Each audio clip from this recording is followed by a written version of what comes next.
الحمد لله وكفى وسلام على عباده الذين اصطفى أما بعد أعوذ بالله من الشيطان الرجيم بسم الله الرحمن الرحيم وذكر فإن الذكرى تنفع المؤمنين سبحان ربك رب العزة عما يصفون وسلام على المرسلين والحمد لله رب العالمين اللهم صل على سيدنا محمد وعلى آل سيدنا محمد وبارك وسلم اللهم صل على سيدنا محمد وعلى آل سيدنا محمد وبارك وسلم اللهم صل على سيدنا محمد وعلى آل سيدنا محمد وبارك وسلم.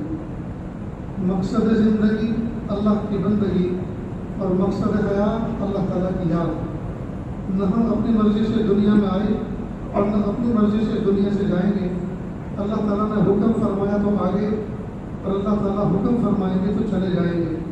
نہ آنے میں ہماری مرضی کا کوئی دخل نہ جانے میں ہماری مرضی کا کوئی دخل. عقل مندی کا تقاضا یہ ہے بیچ کی جو زندگی ہے وہ بھی ہم اللہ کی مرضی کے مطابق گزاریں.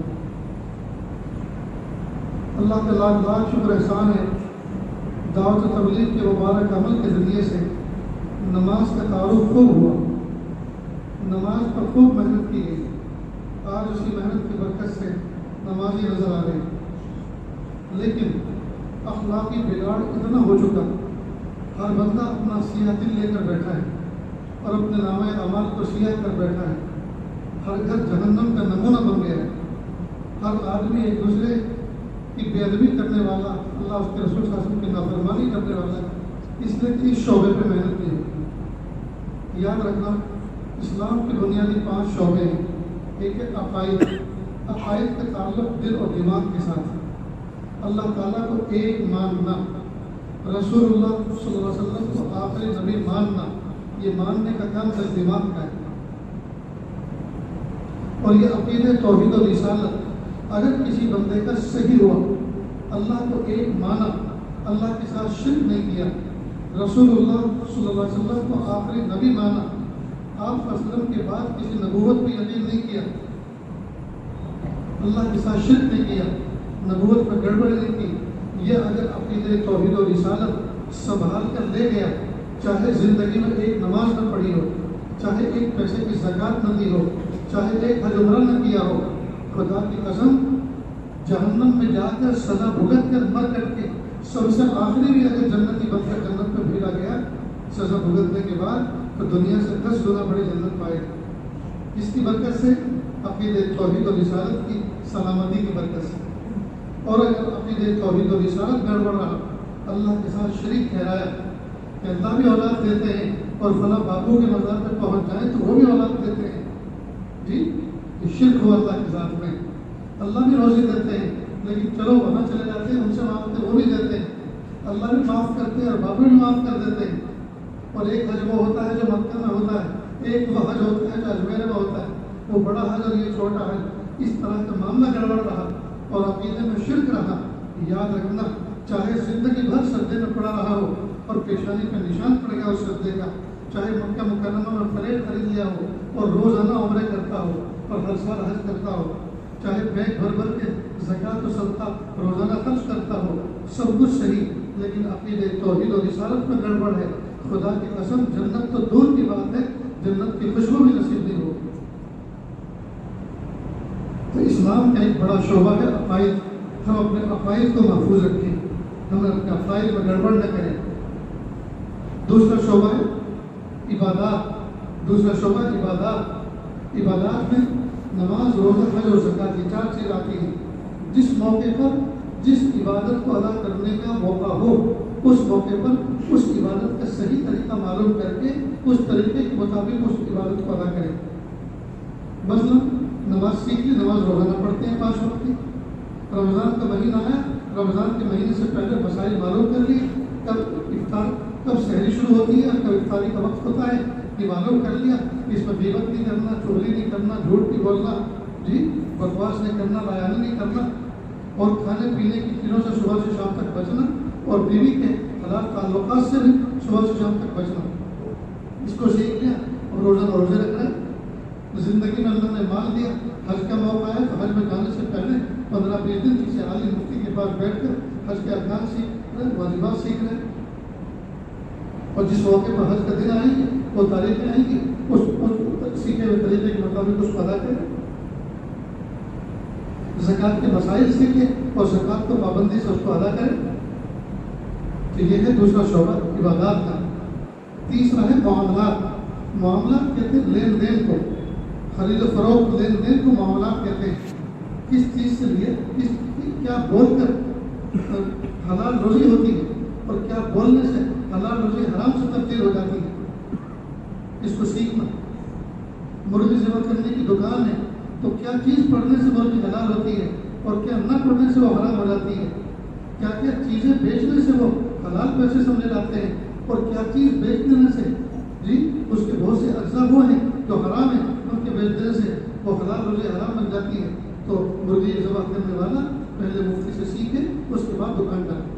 کپڑے کی دکان کرنے والا پہلے اس کے مسائل سیکھے، پھر اس کے بعد کپڑے کی دکان ڈالے۔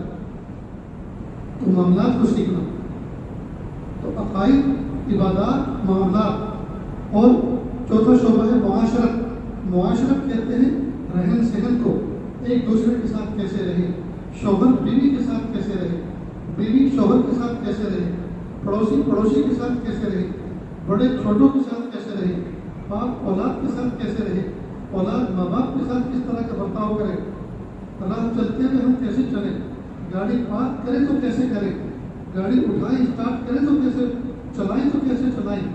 جن چیزوں کا تعلق انسانوں کے رہن سہن کے ساتھ ہے اس کو معاشرت ہے، اس کو معاشرت ہے۔ اور کسی زمانے میں ہماری اسلامی معاشرت کو دیکھ کر لوگ اسلام قبول کیا کرتے، اور آج کے دور میں ہماری معاشرت خراب ہونے کی وجہ سے ہمارے مذہب کو لوگ بدنام کرتے تھے۔ اور پانچواں شعبہ ہے اخلاق۔ اخلاق کا تعلق دل کی کیفیت کے ساتھ ہے، دل کے اندر ناپاکی کا جذبہ نہ ہو، عداوت نہ ہو، دشمنی نہ ہو، حسد نہ ہو، جیلسی نہ ہو، انتقام نہ ہو، دل کے اندر خیر خواہی کا جذبہ ہو، محبت کا جذبہ ہو، اس میں مودت ہو، اس میں پیار ہو، اس میں رحم ہو۔ تو دل کی کیفیت کا نام اخلاق ہے۔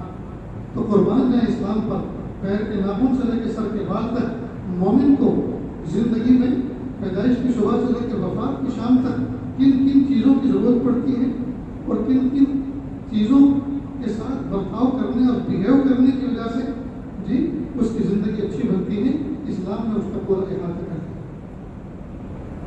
آج اس محفل میں چونکہ نکالی ہوا ہے تو اس دیواتی زندگی ہماری کیسی ہو، میرج لائف ہماری کیسی ہو، اس موضوع پر اس عاجز کو جب بات کرنی ہے، سنیں اور دل کی کانوں سے سنیں، کیونکہ یہ باتیں مستورات کے اندر بھی جاری ہیں، وہ بھی اس کو سن رہی ہے۔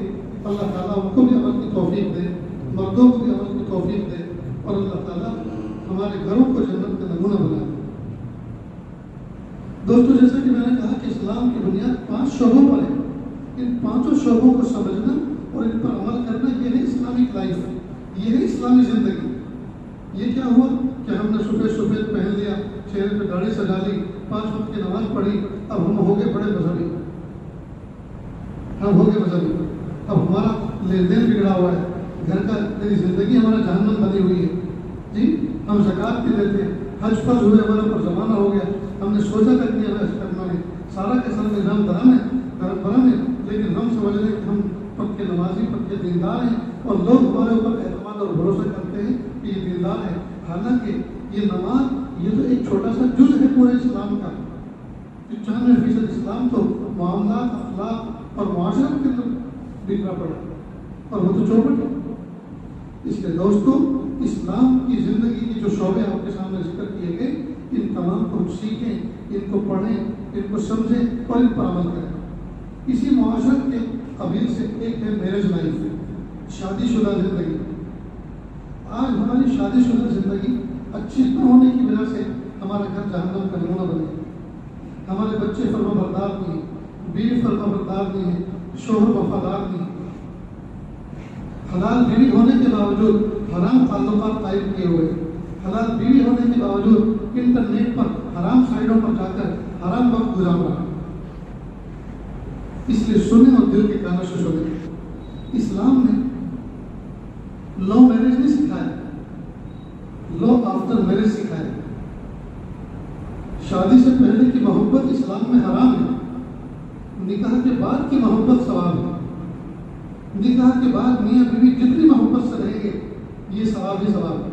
اور نکاح سے پہلے جتنے میسج بھیجیں گے، جتنے کال کریں گے، جتنے فوٹو سینڈ کریں گے، جتنا دیکھیں گے چھپ چھپ کر، جتنی ملاقات کریں گے، یہ سب حرام ہے. تو اسلام نے لو میرج نہیں سکھایا، لو آفٹر میرج سکھایا. عام طور پہ دیکھا گیا ہے محبت کی شادیاں فیل ہوتی ہیں. جو لوگ محبت میں شادی کرتے ہیں، شادی سے پہلے عشق لڑاتے ہیں، محبت کرتے ہیں، اور پھر کہتے ہیں مجھے تو یہی چاہیے، اور وہ بھی کہتے ہیں اس کے بغیر میں نہیں رہ سکوں گی، مر جاؤں. اور ماں باپ مجبور ہو کر سرنڈر کر دیتے ہیں اور ان پہ نکاح کر دیتے ہیں. جمعہ 8 دن نہیں گزرتے کہ گھر جہنم بن جاتا ہے. اس لیے کہ اس محبت کی بنیاد فسق پر، فساد پر، گناہ پر تھی. لڑکے نے جھوٹے جھوٹے وعدے کیے تھے، میں تیرے بغیر نہیں رہ سکتا، میں تیرا دیوانہ ہوں، میں تیرے لیے آگ کا دریا پار کر کے تجھے پالوں گا، اور میں سب سے جنگ مول لے لوں گا، اور میں دیکھ لوں گا، یہ کر لوں گا. اب وہ جو بیوقوف لڑکی تھی اس نے سوچا اس سے بڑا تو میرا وفادار عاشق کوئی ہو ہی نہیں سکتا. اتنی محبت تو میرے ماں باپ بھی مجھے دیتے، یہ تو میرے مرنے کے لیے تیار ہے، جگڑنے کے لیے تیار ہے. امی ابا تو میرے نہیں لڑ سکتے کسی سے. اس کا مطلب یہ میرا زیادہ عاشق ہے اور یہ میرا زیادہ خیال خواہ ہے. تو اس بیوقوف لڑکی نے اس پر بھروسہ کر لیا اور یہ نکلا سڑک صاحب. یہ پتہ نہیں اسی طرح کے جملے کتنیوں سے کہہ چکا تھا اور کتنوں کو اپنے جال میں پھنسا چکا تھا.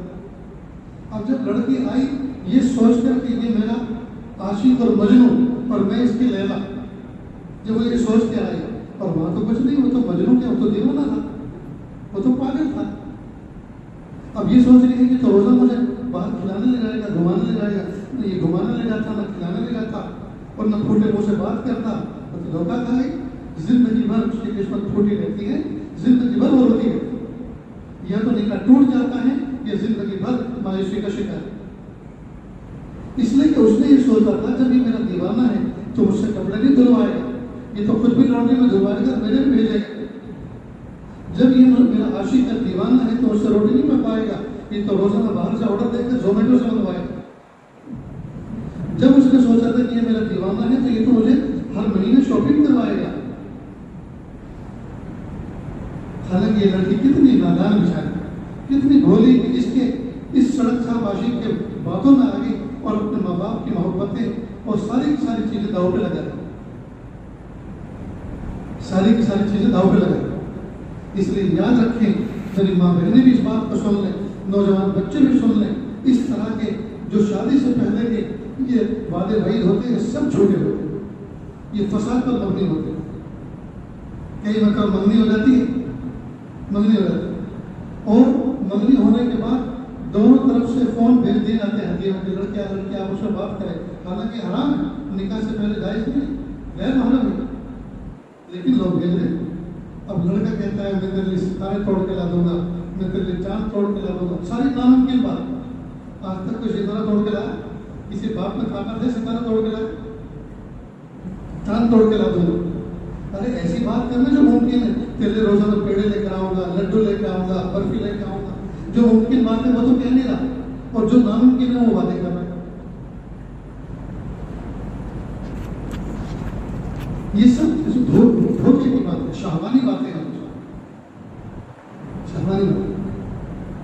بلکہ میں تو یہاں تک کہتا ہوں نکاح اگر ہو چکا اور رخصتی میں مہینے 2 مہینے 7-6 مہینے کا بھی وقت ہے، اگرچہ نکاح ہو چکا، ملاقات کرنا جائز ہے، ملنا جائز ہے، لیکن رخصتی سے پہلے بیوی سے فون پہ بات بھی نہ کرے، اس کو دیکھے بھی نہیں، خود کو دکھائے بھی نہیں، تاکہ پہلی ملاقات کی جو برکت ہے اور جو رحمت ہے وہ محفوظ رہے.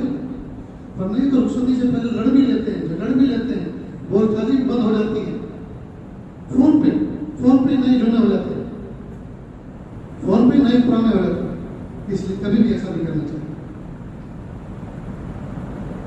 جب نکاح ہو چکا، جب رخصتی ہوگی تب ملاقات کریں، تب بات کریں.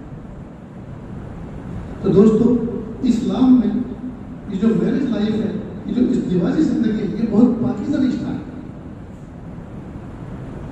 یہ جو بچی رخصت ہو کر آتی ہے دلہن بن کے ہمارے گھر میں، پتہ ہے اس کی حیثیت کیا ہے؟ ایک زندہ جنازہ ہوتا ہے جو اپنے پیروں پہ چل کے آتا ہے. ایک جنازہ تو وہ ہے جو 4 کندھوں پہ لے کے باہر نکلتے ہیں. یہ بچی بھی وہ زندہ جنازے کی طرح جو اپنے گھر سے نکلی ہے، اس لیے کہ اس کے گھر سے نکلنے کے بعد بھی وہی گھر والوں کا صدمہ اور اس کے دل پہ بھی وہی صدمہ آتا ہے جو گھر میں میت ہونے کے بعد ہوتا ہے. اس لیے کہ آج آنگن چھوڑ رہا ہے، گھر چھوڑ رہا ہے، ماں چھوڑ رہی ہے، باپ چھوڑ رہا ہے، بھائی بہن چھوڑ رہے ہیں، کھلونے چھوڑ رہے ہیں، پڑوس چھوڑ رہا ہے، اور آج ایک اجنبی گھر میں جا رہے ہیں.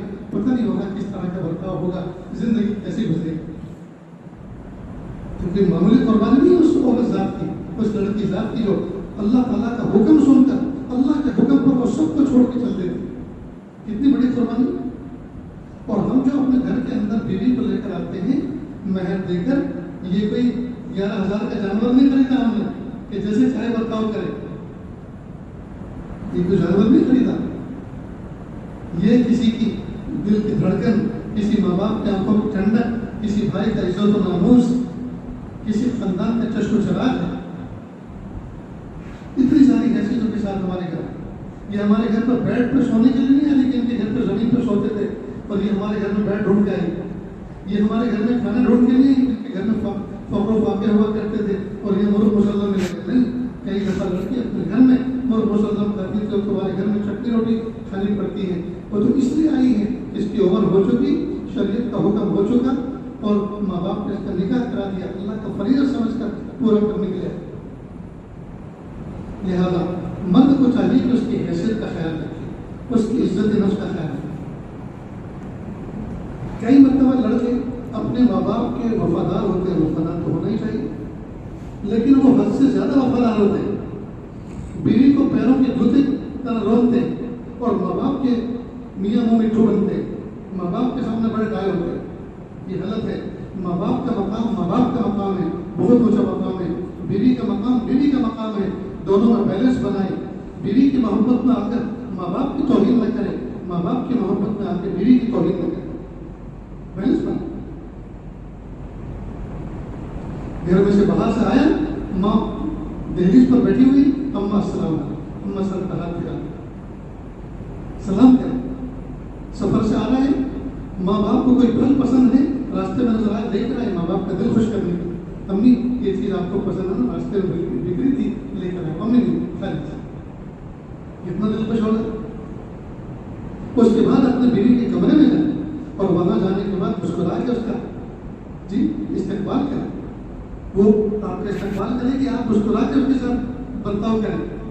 اور پیاری کیا حال ہے، خیریت سے، کوئی تکلیف تو نہیں ہے، سفر میں اتنے دن رہا، فون پہ تو حالات معلوم کرتے ہیں، اور کوئی تکلیف پریشانی نہیں. اللہ کا شکر میں آپ کے ساتھ. اب بیوی کو چاہیے کہ شوہر کا دل جیتنے کے لیے وہ اس کے لیے بالٹی پانی کی بھر کے رکھے باتھ روم میں، تولیے لٹکا کے رکھے، چینج کرنے والے کپڑے جو ہیں وہ ٹوٹی پہ لٹکا کے رکھے تاکہ یہ فوراً غسل کر کے فریش ہو جائے. اسی طرح شوہر روزانہ جاب سے شاپ سے آتا ہے، گرمی کا موسم ہے، لیموں کا شربت بنا کے رکھے. وہ ہزاروں لاکھوں کمانا ہے، 2-5 روپئے جو اس میں خرچ ہو جائے تو کوئی یہ خسارہ تو نہیں ہو جائے گا، اس کا دل خوش ہوگا. سردی کا موسم ہے، چائے کافی اس کی ذوق کے مطابق تیار کر کے رکھے. اس کے بعد نہا دھو لے، صاف ستھرے کپڑے پہن لے، فریش ہو جائے، ہلکا پھلکا ہو جائے، مسجد میں جا کے نماز پڑھے. اب بتائیے، جو عورت اپنے شوہر کو ہر وقت دلہا بناتی ہو، ہر وقت اس کو راحت پہنچاتی ہو، کوئی شوہر کا دماغ خراب ہے کہ اتنی پیاری بیوی کو چھوڑ کے وہ پڑوسوں سے اپنا رابطہ تعلق قائم کرے. لیکن دوستو، ہماری ماں بہنوں کو یہ توبیق پہ کوئی سکھاتا نہیں، ان کو ماں باپ نے سمجھایا نہیں، کسی کلاس میں اس چیز کو سمجھایا نہیں جاتا. نتیجہ ہوتا ہے کہ تلوار خان کی لڑکی، بندوق خان کا لڑکا اتنے محنت کے وقت زوجہ بنا کے دے کھول کی جیا نہ کھول کے ہو گیا نکاح. تو نکاح میں تو کچھ بھی نہیں ہوا، نہ ہاتھی ناچے نہ گھوڑے کودے. 2 جملوں میں تلوار خان کی لڑکی، بندوق خان کا لڑکا کھول کی کہ یہ قبول کی ہو گیا. لیکن ان 2 جملے بولنے کے بعد پوری زندگی ایک ذمہ داری آتی ہے، اس کو آج تک نہیں سیکھی، آج تک نہیں سیکھی. لہٰذا میں کہا کرتا ہوں، شوہر جب گھر سے باہر نکل جاتا ہے تو بیوی کو چاہیے وہ سارے کام کاج اس کے آنے سے پہلے نپٹائے، اور جس کے آنے سے 1.5-2 گھنٹے پہلے وہ نہا دھو کر شاندار کپڑے پہن کر ہلکا پھلکا میک اپ کر کے بالکل اپنے آپ کو تیار کر کے قرآن پاک لے کر بیٹھے، تصویر لے کر بیٹھے، ذکر و اذکار کے مصلی پہ بیٹھے، شوہر دیکھ کے اس کا دل خوش ہو جائے۔ اور آج کل کی عورتوں کا حال کیا ہے؟ جب شوہر کا آنے کا وقت ہوتا ہے گھر پر ڈیوٹی پر سے یا دکان بند کر کے، دوپٹہ گلے میں پڑا ہوگا، بال بکھرے ہوں گے، ایک پائچہ اونچا ایک نیچا، اور پورے آنگن میں پانی پھیلا رکھا ہوگا اور کسے سے اس کو صاف کر رہی ہوگی، شوہر دیکھ کے گھبرا جاتا ہے کہ یہ میرے والی ہے یا کام والی؟ یہ ہے کون؟ اور ایسی بلا کو دیکھ کے پھر گھر میں آ کر دل نہیں کرتا اس کا بیٹھنے کو، وہ تو پھر جلدی سے نکلتے باہر جاتا ہے اور کہیں پڑوس میں جا کے بیٹھتا ہے، بھابھی بھابھی کہہ کے گھستا ہے، بھابھی کو عزت دیتا ہے، بھابھی سے اپنی آنکھیں سیکھتا ہے، اس لیے کہ بھابھی چٹک پٹک رہتی ہے اور اپنی گھر والی سے زیادہ اس کو پڑوس کی کوئی بھابھی اچھی لگتی ہے۔ دوستوں بھائی، آدمی حلال ہونے کے باوجود حرام کر رہا ہے، اور اس میں بہت بڑی کمی اور کوتاہی اپنی بیوی کی۔ وہ اپنا بیوی اس طرح سے کیوں نہیں کرتی کہ شوہر اسی کا من کرے، کسی کا نہ۔ اس لیے عورت کا یہ ذمہ ہے کہ وہ شوہر کے آنے سے پہلے اپنے آپ کو تیار۔ اس لیے اللہ کے محبوب صلی اللہ علیہ وسلم کی ایک سنت ہے، جب محبوب صلی اللہ علیہ وسلم سفر سے آتے ڈائریکٹ گھر میں نہیں آتے، پہلے مسجد نبوی آتے، اس سے پہلے وادی عقیق مدینہ پاک کے بارے وادی وہاں ٹھہرتے اور گھر پہ اطلاع کرتے تھے کہ ہم فلاں وقت آ رہے ہیں، تاکہ گھر والوں کو مینٹین ہونے کا موقع مل جائے۔ آج کے دور میں فون ہے، ہم 2-4 گھنٹے پہلے سے بتا سکتے ہیں کتنے بجے آ رہے ہیں، سنت پہ بھی عمل ہو جائے اور گھر والوں کو صاف ستھرا رہنے کا موقع مل جائے۔ نیز عورت کو چاہیے کہ بیڈ روم سجا کے رکھے، صاف ستھرا کر کے رکھے، جھاڑو پوچھا کر کے رکھے، بیڈ شیٹ تبدیل کر کے رکھے، تکیے کا کور سنوار کے رکھے، بچوں کو اچھے کپڑے پہنائے، صاف ستھرا رکھے۔ اب بچوں کا حال یہ ہے کہ ناک بہری ہے اور رو رو کے برا حال ہے اور کپڑے پھٹے ہوئے ہیں اور ڈائپر بھی ابھی بدلا نہیں ہے، وہ بھی بھرا ہوا ہے۔ جی اب بتائیے، یہ باپ اپنے بچے سے محبت کرے، اس کو گود میں اٹھانا پسند کرے؟ نہیں، بچوں کو صاف ستھرا کر کے رکھے، یہ اس کی ذمہ داری ہے۔ تو شوہر کے ذمہ اللہ نے گھر کے باہر کے کام دیے ہیں کہ وہ جا کے اپنی محنتوں کو چیزوں پر استعمال کرے، 2 پیسے کمائے، اور عورت کے ذمہ کمانے کی ذمہ داری اسلام نے دی، اور عورت کے ذمہ گھر کی چار دیواری میں رہ کر رانی بن کر رہنے کی اس کی ذمہ داری۔ وہ شوہر کا دل خوش کر کے رکھے، بچوں کی بہترین تربیت کرے، گھر کے اندر صفائی ستھرائی کرے۔ آج کل بہت ساری عورتیں باپوں کے پاس جاتی ہیں، کوئی تعویذ دے دو۔ کس بات کا تعویذ؟ میرا شوہر لگتا ہے کسی اور سے جڑا ہوا ہے، اس سے محبت نہیں کرتا، میری طرف نظر اٹھا کے بھی نہیں دیکھتا۔ اللہ کی بندی، ساری دنیا تجھے دیکھتی ہے، تیرا شوہر بھی نہیں دیکھتا تجھے۔ اس کا مطلب تو نے اس کی نظر میں جچنے کے لیے اپنے آپ کو سنوارا نہیں۔ اس لیے کمی کوتاہی دونوں طرف ہے۔ تعلیم جو ہے دونوں ہتھیلی سے بچتی ہے، دونوں ہاتھوں سے بچتی ہے۔ کمی عورتوں میں بہت ہے، کمی مردوں میں بہت ہے۔ مردوں کا حال یہ، مثال کے طور پر کوئی مرد ہے جو گیریج میں کام کرتا ہے، کپڑے آئلی، کپڑے گریس والے، میلے کچھ تھکا ہارا گھر پہ آتا ہے، کھا پی کے انہیں کپڑوں میں سو جاتا ہے، نہ نماز پڑھتا ہے، نہ صاف صفائی اختیار کرتا ہے۔ اس سے بیوی سے ملاقات کا تقاضا ہوتا ہے، وہ چاہتا ہے کسی حالت میں میں اس سے محبت کروں، اسی حالت میں اس سے لپٹوں۔ اب اس کی جسم میں مرے ہوئے کتے جیسی بدبو آ رہی، اب بیوی خواہ کس سے محبت کرے گی؟ کئی مطلب بیوی کا حال اس سے کچھ کم نہیں ہوتا، وہ بھی ایسی ہوتی ہے، اب خواہ کے اس سے محبت کرے گا؟ دونوں کو چاہیے کہ وہ صاف ستھرے رہیں۔ الطہارۃ نصف الایمان، الطہارۃ النظافۃ شطر الایمان، اور کما قال علیہ الصلوۃ والسلام، طہارت تو آدھا ایمان ہے، طہارت تو صفائی تو ایمان کا حصہ ہے۔ افسوس کی بات ہے، اسلام کی جو بنیادی پرنسپل ہے جی، ہم انہیں پر عمل نہ کر کے آج اپنے گھروں کو جہنم کا نمونہ بنا رہے ہیں۔ ایک دور تھا لوگ ہمارے ویوہار کو، ہمارے اخلاق کو، ہمارے لین دین کو، ہمارے معاشرت کو دیکھ کر اسلام قبول کرتے تھے۔ یورپ کا ایک انگریز گورا بغداد کے لیے طرف سفر کرتے گیا۔ اس زمانے کا بغداد جب وہاں اسلام سیکھ کر عائد الوقت تھا، اس نے سوچا کہ دیکھو اسلام کیسا ہوتا ہے اور مسلمان کیسے ہوتے ہیں۔ وہ پورے شہر میں گھومتا رہا، لوگوں کو دیکھتا رہا، اٹھنا بیٹھنا چلنا پھرنا معاملات۔ اب اس کو شیونگ مشین کی ضرورت تھی، تو ایک دکان پر گیا اور اس نے اپنے ہینڈ برش میں سے ایک چیز نکال کے دکھائی، ایسی چیز آپ کے یہاں ہے دکھاؤ۔ اس نے دکھائی کہا کتنی قیمت ہے اس کی؟ اس نے قیمت بتائی. اس نے وہ چیز بھی پسند کی اور چیز اور قیمت بھی اس کو مناسب لگی. کہا ایک پیس دے دو. اس نے کہا معاف کرنا, روڈ کراس کرو, سامنے والی دکان پر سیم کمپنی کی سیم پرائز میں یہی چیز وہاں سے جا کے لے لو. یہ اترا وہاں گیا, کہا یہ چیز ہے, کہاں ہے؟ کہا دکھاؤ. تو دکھایا تو وہی جو پہلی دکان پہ, قیمت تو قیمت کی وہی جو پہلی دکان پہ. ایک پیس دے دو. اس نے دے دیا, اس نے پیسے دے دیے, لیکن یہ واپس پہلی دکان پر آیا. کہ آپ نے مجھے کیوں نہیں بیچا؟ اصل میں صبح سے اب تک میرے یہاں کئی گاہک آ چکے ہیں, تو میرا کام تو آج کا ہو گیا, میری بولی تو ہو گئی, لیکن سامنے والی دکان پر آدھا دن بیت گیا, اب تک کوئی نہیں آیا. میں نے سوچا اگر آج اس کے پاس کوئی گاہک نہیں آئے گا, آج اس کا چولہا ٹھنڈا رہ جائے گا, آج اس کے بچے بھوکے سوئیں گے. میں نے سوچا ایک کہا کہ کسٹمر ادھر بھی بھیج. بڑا حیران ہوا کہ یہاں کمپٹیشن نہیں اور یہاں ایک دوسرے کے اتنے خیر کھائے. اس نے اپنے دل پہ یہ بات لی. پھر چلتا رہا, گھومتا رہا. اسے بھوک لگی. اس زمانے کا جو بھی ہوٹل ہوتا وہ وہاں گیا. اس نے آڈر دیا. دسترخوان زمین پہ بچھا ہوا تھا, ہاتھ دھوئے, کھانے کے انتظار میں بیٹھ گیا. جیسے اس کا آڈر تیار ہو کر آیا, سامنے ایک نوجوان بچہ پہلے سے کھا رہا تھا. وہ اس کو بار بار دیکھتا تھا. جب اس کی نظر اس پہ پڑتی, اپنی نظر نیچے کر لیتا. وہ پہلے سے کھا رہا تھا, کھا کے ہاتھ دھو کر چلا گیا. جب یہ کھا کے نپٹا اور ہاتھ دھو کر بل پے کرنے کے لیے گیا تو کاؤنٹر والے نے کہا آپ کا بل پے ہو چکا. کہا میرا بل کس نے پے کیا؟ تو وہ جو آپ کے سامنے بیٹھ کے نوجوان کھانا کھا رہا تھا, اس نے کہا وہ میرا کیا لگتا ہے؟ کہ وہ آپ کا لگتا تو کچھ بھی نہیں. اس نے ایک عجیب بات کہی کہ یہ آدمی جو ہے یہ ہماری کنٹری کا معلوم نہیں ہوتا, یہ ادر کنٹری سے آیا ہے, جس کا مطلب یہ کہ یہ ہمارا مہمان ہے. اور اسلام میں تو مہمان کو اس کی میزبانی کرنے کی فضیلت ہے, لہٰذا میں اس کی میزبان بننا چاہتا ہوں. اس کا جو بل ہوگا میں پے کرتا ہوں, اس سے مت لینا. تو آپ کا بل پے کر کے گیا. تو وہ کدھر کو گیا ہے؟ میں اس کو تھینک یو اور شکریہ کہنا چاہتا ہوں. کہا وہ تو چلا گیا پتہ نہیں کدھر کو. اس نے اس بات کا انتظار نہیں کیا کہ وہ آپ کے شکریہ کا انتظار کرے. وہ تو اس کا بدلہ قیامت کے دن اپنے اللہ سے لے لے. اس نے انگریز گورے میں کھڑے کھڑے اس کاؤنٹر والے سے کہا اگر اسلام اسی کو کہتے ہیں اور مسلمان ان کو کہتے ہیں تو یہ اسلام کیسے ایکسیپٹ کیا جاتا ہے, کیسے قبول کیا جاتا ہے؟ میں اسلام قبول کرنا چاہتا ہوں. اور کھڑے کھڑے کاؤنٹر والے کے ہاتھ پر اس نے اسلام قبول کر کے اسلام میں داخلہ حاصل. تو یہ تھے دوستوں اسلام کے تعلیمات, اسلام کا انداز تو یہ تھا.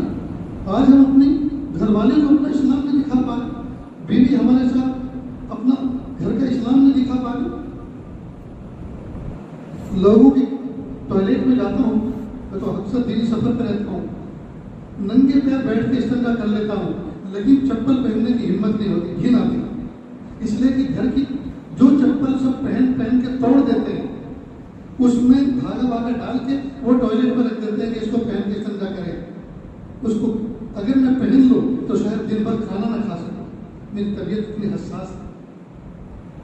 ریٹائر چپل جس کو اچھی طرح سے پہنا بھی نہیں جا سکتا اور اس میں میل اتنا چپک رہا ہے کہ پوچھو مت, اس کو پہن کر استعمال کرتے ہیں. کیا پاکی حاصل ہوگی دوست؟ جس طرح ڈاکٹر ایکس رے کرواتا ہے, یورین رپورٹ بھی کرواتا ہے, بلڈ رپورٹ بھی کرواتا ہے, اس کو دیکھ کے اندازہ لگاتا ہے کہ جسم کے باڈی کے فنکشن کیا ہے, ایسی ہم لوگوں کے نزدیک بھی کچھ ایکس رے ہیں. اگر کسی کا ٹوائلٹ دیکھ لیں تو اس کے دل کا پتہ چلتا ہے اس کا دل کیسا ہے, اور کسی کا کچن دیکھ لیں تو کچن کو دیکھ کے پتہ چلتا ہے کہ معاملات کیسے, گھر والوں کے معاملات اور اخلاق کیسے. ان دو چیزوں سے ایکس رے رپورٹ نہیں کراتے. افسوس کی بات ہے دوستوں, آج ہمارے گھروں میں نظافت اور پاکی کی اس درجے کی نہیں ہے جس کی ہونی چاہیے, جس کا اسلام مطالبہ کرے. چھوٹے چھوٹے بچے, ان کے ہاتھ دیکھو, ان کے ناخن بلی کے ناخن جیسے, اس میں میل گھسا ہوا. کیا ماں باپ کی نظر نہیں آتی کہ بچوں کے ناخن بڑے ہو گئے؟ ہر جمعرات کے دن, ہر جمعہ کے دن ہم ان کے ناخن کاٹے, سنت پر عمل کریں, بچوں کے دانتوں میں برش کریں, مسواک کریں, بچوں کو خوشبو لگائیں, ان کو کرتے پاجامے سے محبت ہو, کرتا پاجامہ ان کو پہنایا کریں.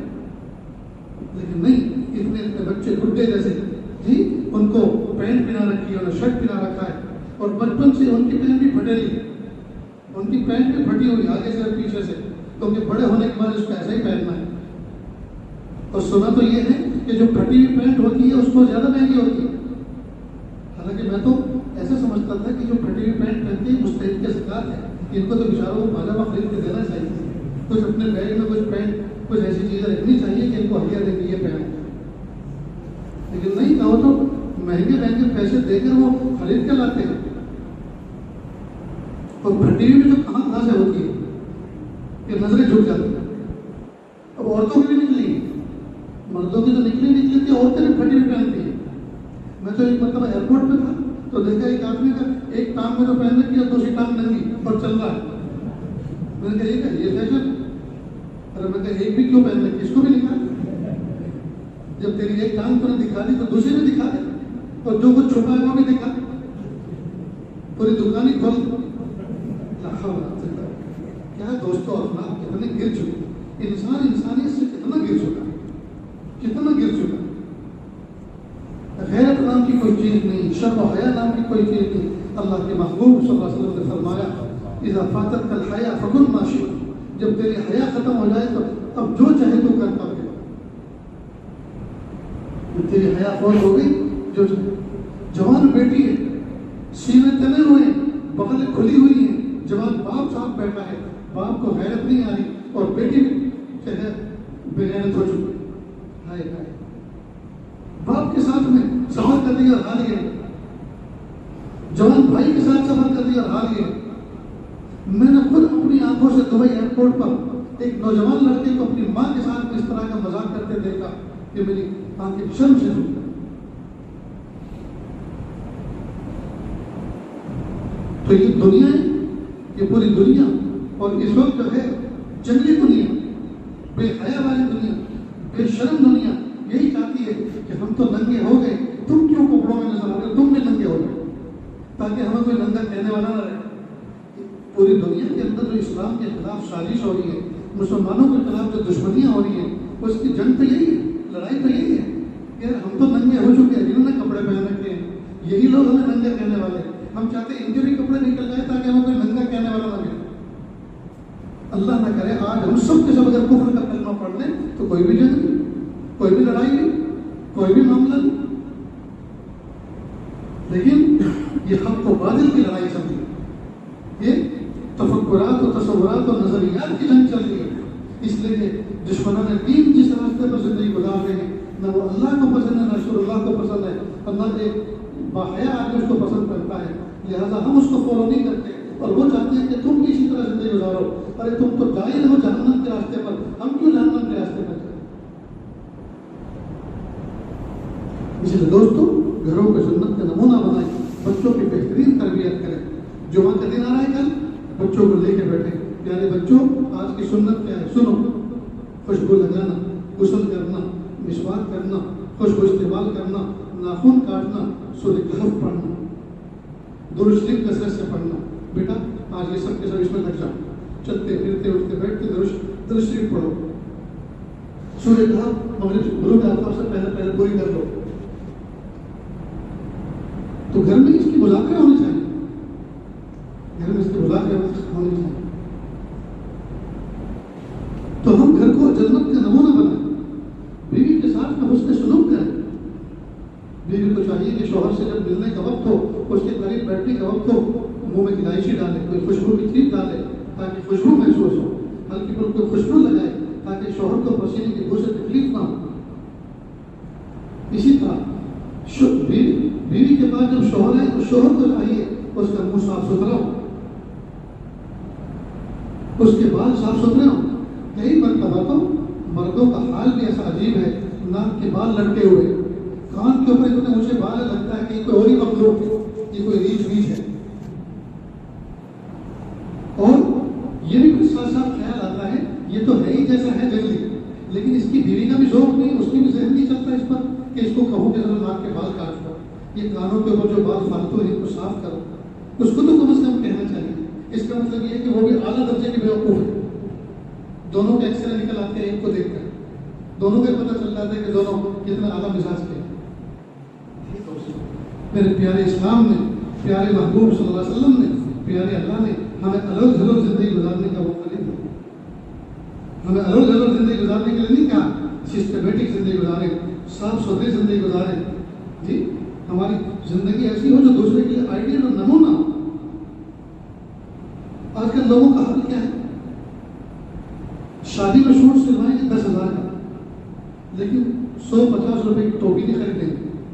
پھر کسی سے رومال لیں گے، اور وہ رومال بھی ہو جس نے کئی دفعہ اس سے بغل صاف کر رکھی ہے اور اس کو تکونا کر کے یہاں باندھ لیں گے.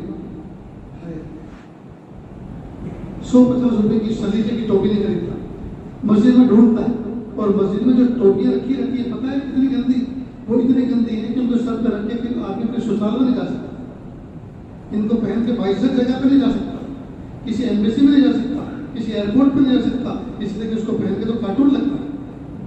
اس ٹوپی کو پہن کر کارٹون بن کے اللہ کے دربار میں حاضر لگوا رہا ہے. کتنے افسوس کی بات ہے.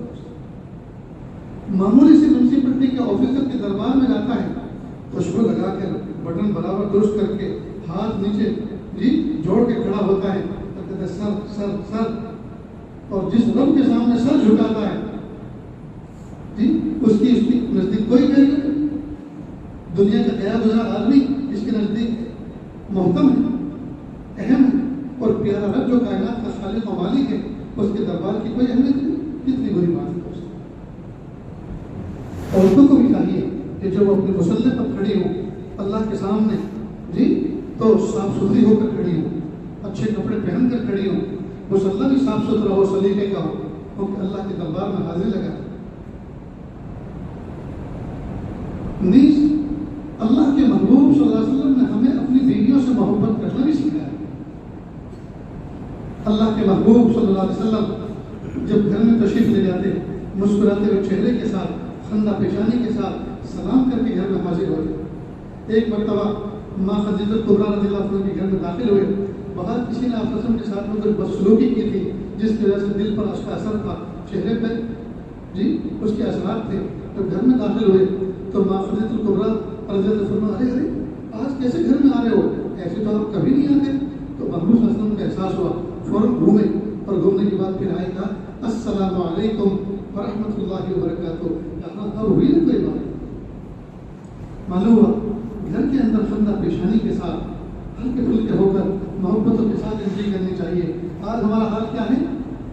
اپنی جاب سے اور شاپ سے اور کھیت سے اور فیکٹری اور کمپنی سے نکلیں گے، ساری دنیا کو ہیلو ہائی کریں گے، الیکٹرانک سلام کریں گے، ہارن دیں گے، کلپر دیں گے، اور گھر میں آتے ہیں کمانڈر بن کر کڑوی دوائی بھی کر آگے کے رہا کیا پکا ہے تو بھنڈی تو ہی کھا لینا. تو نے بھنڈی لا کے دی تو بھنڈی پکائی، تو گوشت لا کے دیتا، مچھلی لا کے دیتا تو وہ پکاتا.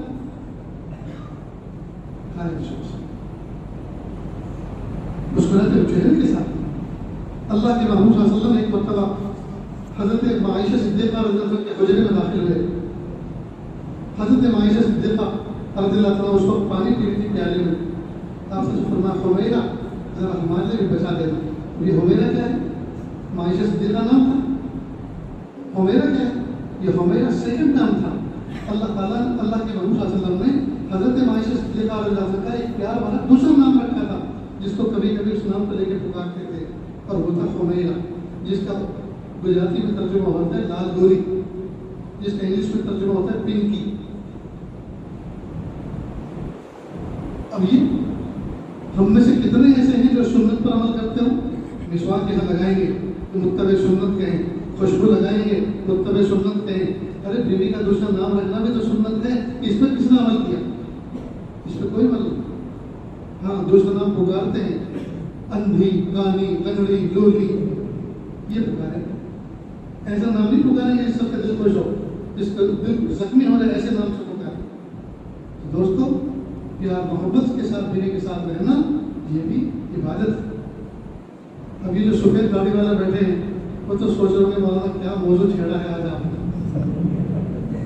20-25 سال پہلے ملے ہوتے ہم بھی کچھ آپ کو اپنی بیوی کا نام رکھ کے بتا دیں کیا رکھا ہے. اب کیا اب تو ساری بہار چلی گئی، اب تو خزاں آئی ہے، موسم اجاڑ آیا.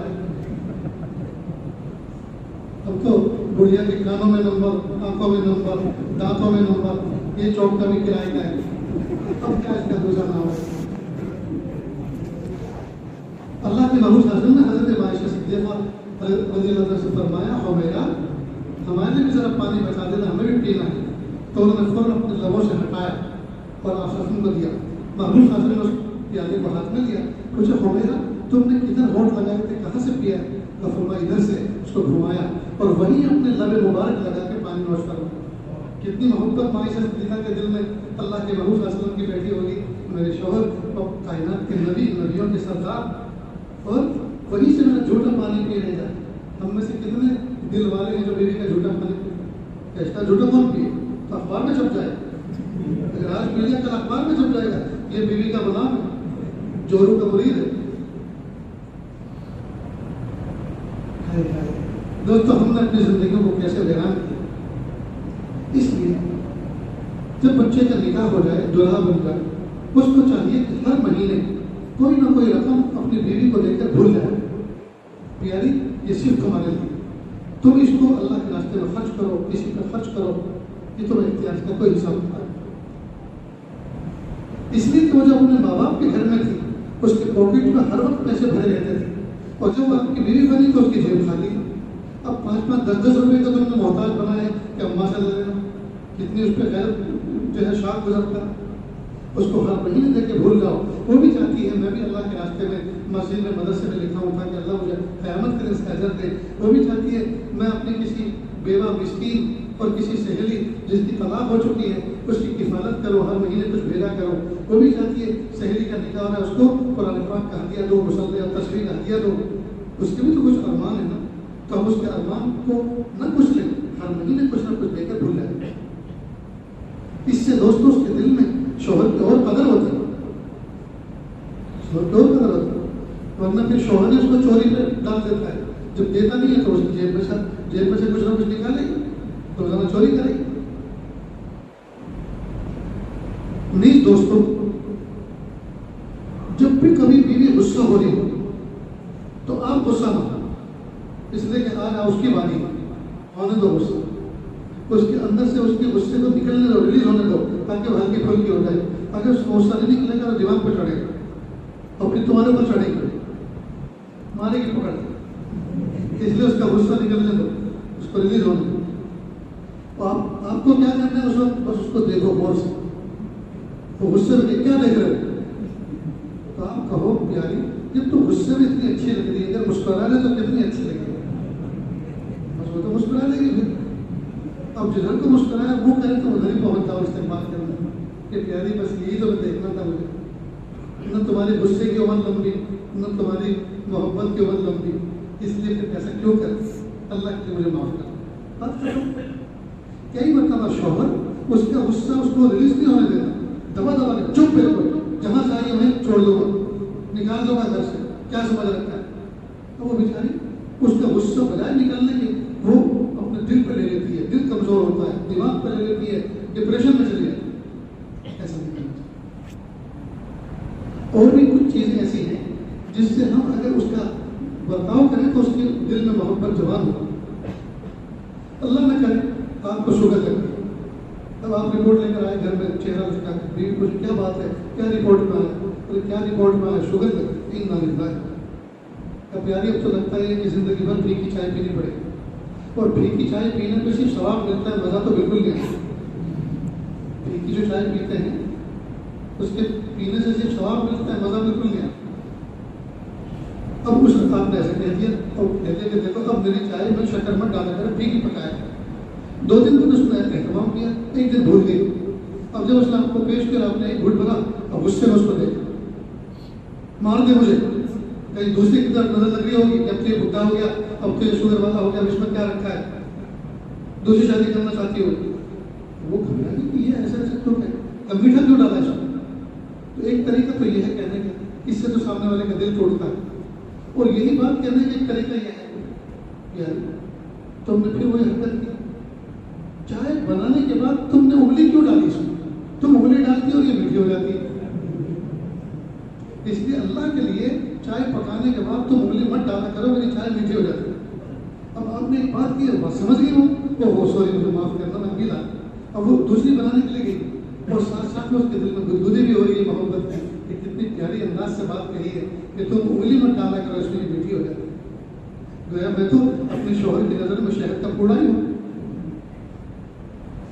تو یہ ہے دوستو گھر کو خوشحال بنانے کا طریقہ، تو گھر کو صاف ستھرا رکھیں، ایک دوسرے کی ہیلپ کریں، تعاون کریں، صفائی ستھرائی میں، خود بھی صاف رہیں اور سامنے والا ساتھی بھی صاف رہے، بیوی بھی صاف رہے، صاف ستھری رہے، مرد بھی صاف ستھرا رہے، بچوں کو صاف ستھرا رکھیں، بچوں کی گیدرنگ دسترخوان پہ اجتماعی کھانا کھائیں، دسترخوان بچھا کر، اور ایک دوسرے پر کڑی نظر رکھیں. ہمارے بچے اپنے سامنے سے کھا رہے ہیں، جو چیز جہاں سے اچھی لگ رہی ہے وہاں سے اٹھا کے کھا رہے ہیں. اگر یہ عادت ان کی پختہ ہوگی تو یہ کہیں شرمندگی اٹھائیں گے. تو بچہ اپنے سامنے سے کھاؤ، چھوٹے لوگ میں بنا کے کھاؤ، ایک طرف سے کھاؤ، دونوں طرف سے ایک ساتھ مت کھاؤ، اور لب بند کر کے، ہونٹ بند کر کے کھاؤ. چپ چپ کی آواز نہیں آنی چاہیے.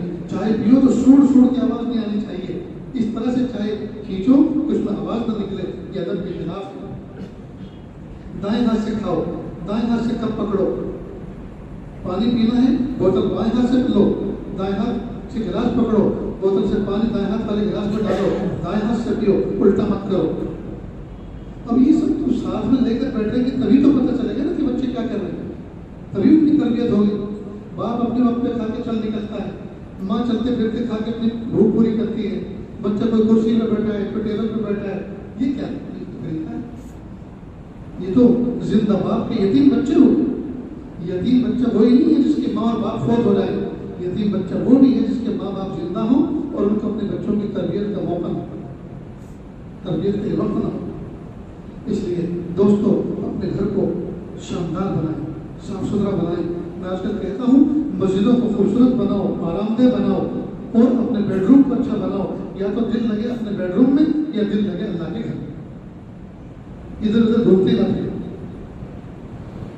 تو یہ باتیں دوستوں یاد رہیں. 4-5 دن سے مسلسل سفر پر ہوں گی اور بہت دور سے چل کر آیا ہوں اور پھر واپس جانا ہے.